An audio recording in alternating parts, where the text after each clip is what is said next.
మంచిది. దేవుడి యొక్క పరిశుద్ధ గ్రంథంలో మనం చదువుకున్న లేఖన భాగం లూకా సువార్త 4వ అధ్యాయం 18-19 వచనాలు చదువుకున్న ఈ వాక్యాన్ని ధ్యానం చేసే ముందుగా కొన్ని మాటలు నేను మీకు ముందుగా తీసుకొస్తాను. జాగ్రత్తగా వినండి. యేసుక్రీస్తు జన్మించడానికి, ఆయన భూమి మీద అవతరించడానికి ఈ యొక్క పుట్టుకను, ఈ జన్మదినాన్ని, ఈ క్రిస్మస్ పండుగగా మనకు ప్రత్యక్షపరిచిన వారు నలుగురు ఉన్నారు. ఎవరు? ఎంతమంది ఉన్నారు? నలుగురు ఉన్నారు. మనం ఈ రోజు క్రిస్మస్ పండుగను ఎంత సంతోషంగా, ఎంత ఆనందంగా, ఎంత వైభవంగా, ఎంత అలంకారంతో మందిరమును అలంకరించుకొని, గృహాలను అలంకరించుకొని, ఒంటిని అలంకరించుకొని, సమస్తాన్ని అలంకరించుకొని, ఇంత సంతోషంతో దేవుని ఆరాధించడానికి ఇంత గొప్ప భాగ్యాన్ని మనకు అనుగ్రహించిన నలుగురు వ్యక్తులను నేను మీకు పరిచయం చేస్తాను. జాగ్రత్తగా మీరు వినండి. ఈ క్రిస్మస్ పండుగను మనం ఎంత సంతోషంగా ఆరాధించడానికి ముఖ్య వ్యక్తులు నలుగురు ఉన్నారు. ఈ క్రిస్మస్ పండుగను సవివరంగా వివరించిన వారు నలుగురు ఉన్నారు. మొదటి వ్యక్తి ఎవరు అంటే మత్తయి. ఎవరు? మత్తయి. మీరు గమనించినట్లయితే మత్తయి సువార్తలో యేసుక్రీస్తు జనన విధానాన్ని గురించి రాయబడిన మాటలు మనం చూస్తాం. వంశావళుల గురించి రాయబడిన విషయాలు మనం గమనిస్తాం. మత్తయి సువార్తలో యేసుక్రీస్తును రారాజుగా ప్రత్యక్షపరుస్తాడు మత్తయి సువార్తికుడు. రాజుగా లోకానికి పరిచయం చేస్తాడు. ఈయన అద్భుతమైన సువార్తికుడు మత్తయి. ఈ మత్తయి అద్భుతమైన దేవుని యొక్క సువార్తను, యేసుక్రీస్తు జన్మదినాన్ని, యేసుక్రీస్తు యొక్క పుట్టుకను, యేసుక్రీస్తు ఈ లోకానికి ఎలాంటి అధికారంతో వస్తాడు అనే విషయాన్ని తెలియపరుస్తూ యేసుక్రీస్తును రారాజుగా చూపించాడు. ఒకటి. రెండవ వ్యక్తి ఎవరంటే మార్కు. మీకు బైబిల్ గ్రంథంలో ఈ 4 సువార్తలలో మొదటి సువార్త ఎవరు రాశారంటే, మొట్టమొదటి సువార్త ఎవరు రాశారంటే మార్కు సువార్త రాశారు. దాన్ని ఎందుకు రెండవ లైన్లో పెట్టారంటే, యేసుక్రీస్తును రారాజుగా ప్రకటించడం వల్ల, యేసుక్రీస్తును అత్యధికంగా వర్ణించడం వల్ల మత్తయిని తీసుకొచ్చి ముందు పెట్టారు, మార్కును తీసుకొచ్చి రెండో భాగంలో పెట్టారు. అయితే ఈ మార్కు సువార్తికుడు కూడా యేసు ప్రభువును గొప్ప అద్భుతాలు చేసే దేవుడిగా లోకానికి పరిచయం చేశాడు. దేవుని స్తోత్రం. హల్లెలూయా.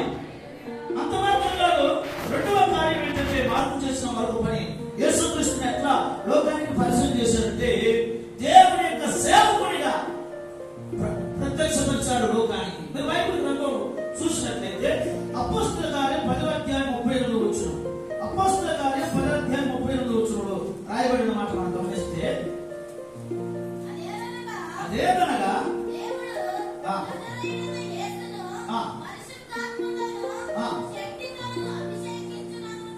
అన్నదే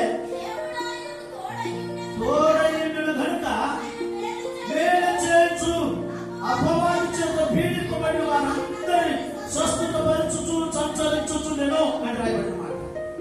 నా చూడండి, యేసును పరిశుద్ధాత్మ శక్తితో, అంటే యేసుక్రీస్తును మార్కు సువార్తికుడు సేవకుడుగా గుర్తిస్తున్నాడు. రోమీయులకు రాసిన పత్రిక 15వ అధ్యాయం 8-9 వచనాలలో అక్కడ గమనిస్తే ఆ సువార్తికుడు తెలియజేస్తున్నాడు. 17:8-9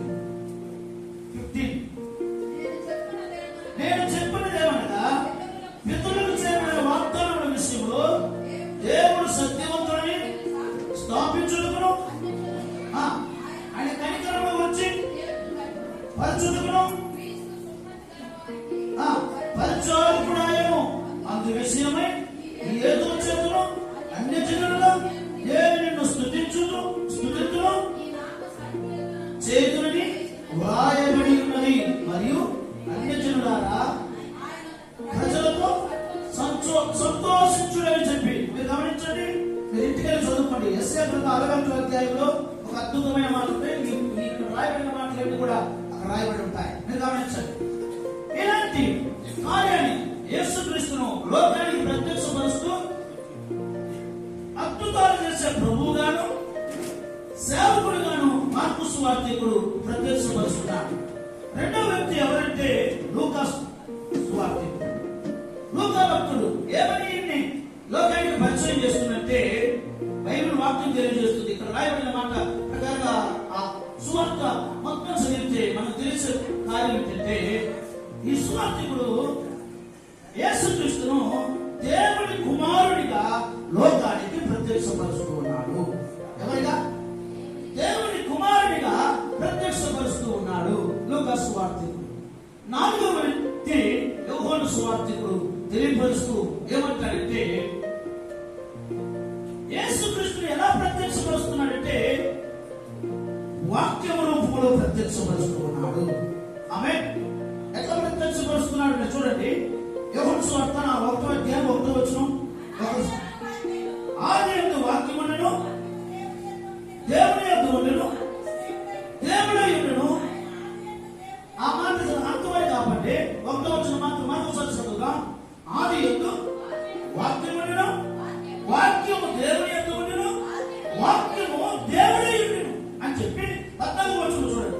ఆ వాక్యము శరీరధారి కృపా సత్య సంపూర్ణుడుగా మన మధ్య నివసించును, తండ్రి వలన కలిగిన అద్వితీయ కుమారుని మహిమ వలె మనం ఆయన మహిమలో కనబడితిమి. గట్టిగా చప్పట్లు కొట్టి దేవుని నామమున దేవుని స్తోత్రం, దేవుని స్తోత్రం. నాలుగవ సువార్తికుడు యేసుక్రీస్తుని ఎట్లా ప్రత్యక్షపరుస్తున్నాడంటే వాక్యం రూపంలో ప్రత్యక్షపరుస్తున్నాడు. ఆదియందు వాక్యమును, వాక్యం దేవుని యొద్దను, ఆ వాక్యమే దేవుని యొద్దను, ఆ వాక్యము శరీరధారి కృపా సత్య సంపూర్ణుడుగా మన మధ్య నివసించాడు. ఇప్పుడు యేసుక్రీస్తు మన మధ్య నివసిస్తున్నాడు. ఏ రూపములో? వాక్యం రూపములో. దేవుని స్తోత్రం.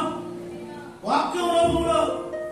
నీ దగ్గర బైబిల్ ఉన్నా వాక్యం ఉన్నట్టే, నువ్వు చదువుతున్నా వాక్యం ఉన్నట్టే, ఎవరైనా బోధిస్తున్నప్పుడు వాక్యం వింటున్నా వాక్యం ఉన్నట్టే. విన్నప్పుడు యేసు నీ మధ్యలో ఉన్నాడు, నీతో ఉన్నాడు, నీలో ఉన్నాడు అనే విషయాన్ని గమనించాలి. గమనించినట్లయితే ఖచ్చితంగా అద్భుతమైన కార్యాలు మనం చూస్తాం. నలుగురు సువార్తికులు 4 రకాలుగా యేసుక్రీస్తును ప్రత్యక్షపరిచారు. నీవు నేను లోకానికి యేసుక్రీస్తు ఏ విధంగా మనం ప్రత్యక్షపరచాలి? ఏ విధంగా మనము యేసుక్రీస్తుని లోకానికి తీసుకువెళ్ళా? యేసుక్రీస్తు ఏదో ఒక నలుగురు కొరకు, ఏదో ఒక జాతి కొరకు, ఏదో ఒక మతం కొరకు, ఏదో ఒక కొత్త ప్రజల కొరకు, లేకపోతే ఏదో ఆయన ఆరాధించే ఆయన ప్రజల కొరకు ఆయన పుట్టాడంటే అది కానే కాదు. ఆయన బైబిల్ చెబుతుంది అద్భుతమైన మాట. దూత చెబుతుంది లూకా సువార్త 2వ అధ్యాయం 10వ వచనంలో ఏమంటారు తెలుసా? అయితే ఆ దూత భయపడుకుని, ఇదిగో జనులందరికీ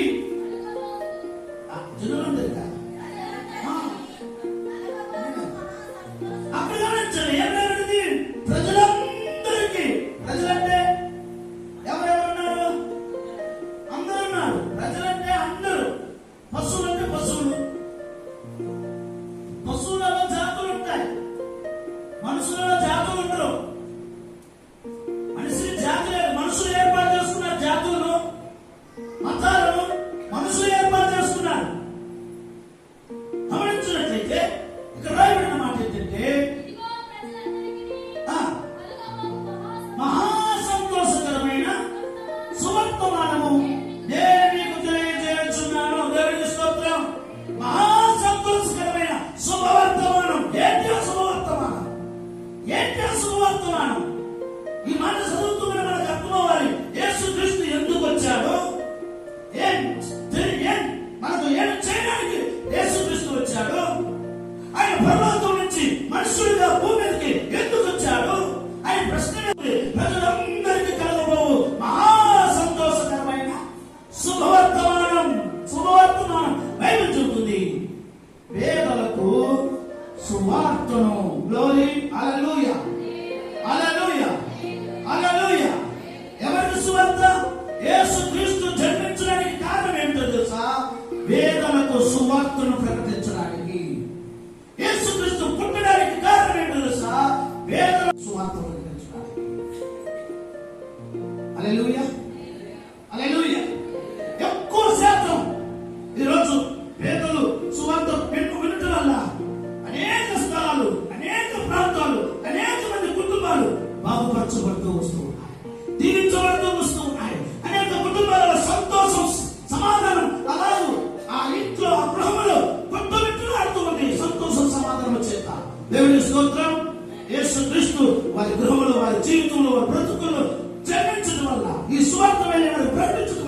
వారు యేసుక్రీస్తును నమ్ముకోవడం వల్ల వారి జీవితం సంతోషమయంగా మారింది. వారు క్రిస్మస్ పండుగలు సంతోషాన్ని అనుభవిస్తూనే ఉన్నారు. ఆమేన్.